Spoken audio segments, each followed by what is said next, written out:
जय हिंद मित्रांनो. आज आपण क्लॅट पी जीबद्दल सर्व माहिती जाणून घेणार आहोत. मी तुम्हाला काय सांगत असेल हा मोठा प्रश्न पडलाच असेल. तर CLAT P G last year झालेली आहे त्याला मी क्वालिफाय आहे आणि मला MNLU Maharashtra national law university ही अलॉटही झालेली आहे. सो आय फील की मी एक क्रेडिबल पर्सन आहे आणि मी तुमच्या जर्नीमध्ये नक्कीच तुम्हाला हेल्प करेल. सो सर्वात पहिले आपल्याला क्लॅटची वेबसाईट काय आहे तिथे जाऊन आपण सिलॅबस चेक करणार आहोत. इलिजिबिलिटी क्रायटेरिया काय आहे तो चेक करणार आहोत. तर आपण गुगलवर जाऊयात. आता गुगलवरती गेल्यानंतर ना आपल्याला क्लॅट पी जी टाईप केल्यानंतर सर्चमध्ये जायचं आहे. क्लॅटची वेबसाईट आपल्याला इथे दिसेल, त्यावरती क्लिक करायचं आहे. वन्स क्लिक्ड इथे वरती कॉर्नरमध्ये 3 लाईन्स आहेत. So we have to click on them.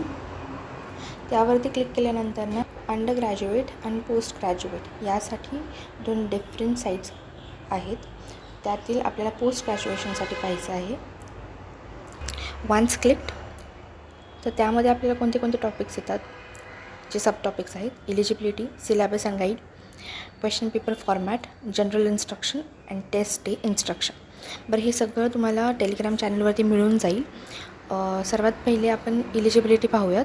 त्यांनी खूप सिम्पल अशी इलिजिबिलिटी दिलेली आहे. जनरल कॅटेगरी स्टुडंट्स जे आहेत त्यांना 50% मार्क्स म्हणजे 50% लागत आहे. आणि जे कॅन्डिडेट SC ST कॅटेगरीला बिलॉंग करतात त्यांच्यासाठी 45% म्हणजेच 45 मार्क्स हवे आहेत. त्यानंतर एक सेकंड पॉईंट त्यांनी असं मेन्शन केलेलं आहे: candidates appearing for their qualifying examination in April May 2024 are also eligible to apply.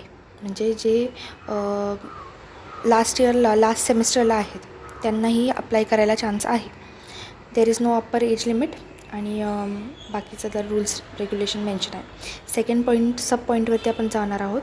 ते आहे सिलॅबस अँड गाईड. एक ओवरऑल सिलॅबस वगैरे त्यांनी दिलेला आहे.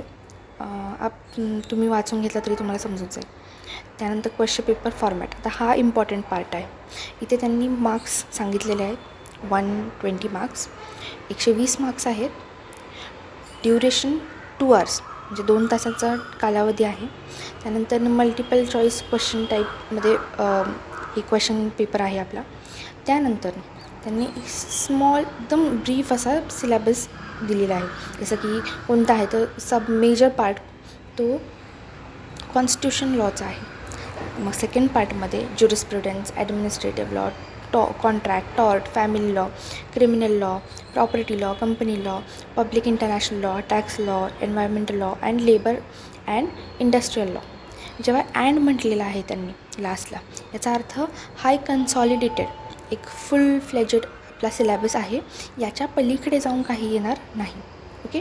नेगेटिव्ह मार्किंग आहे आपल्याला 0.25 मार्क्सचे. याचा अर्थ 1/4 नेगेटिव्ह मार्किंग आहे आपल्याला. 4 चुकले की 1 मार्क्स जाणार. ओके. हां.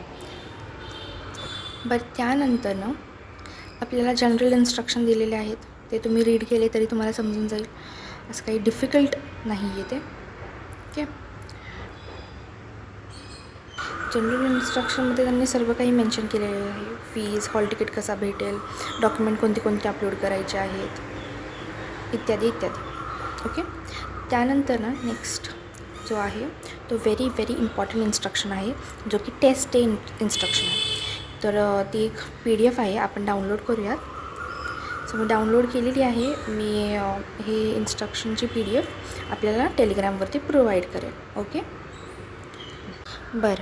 क्लॅट PG करून काय बेनिफिट आहे हे आपण नक्कीच पाहतो.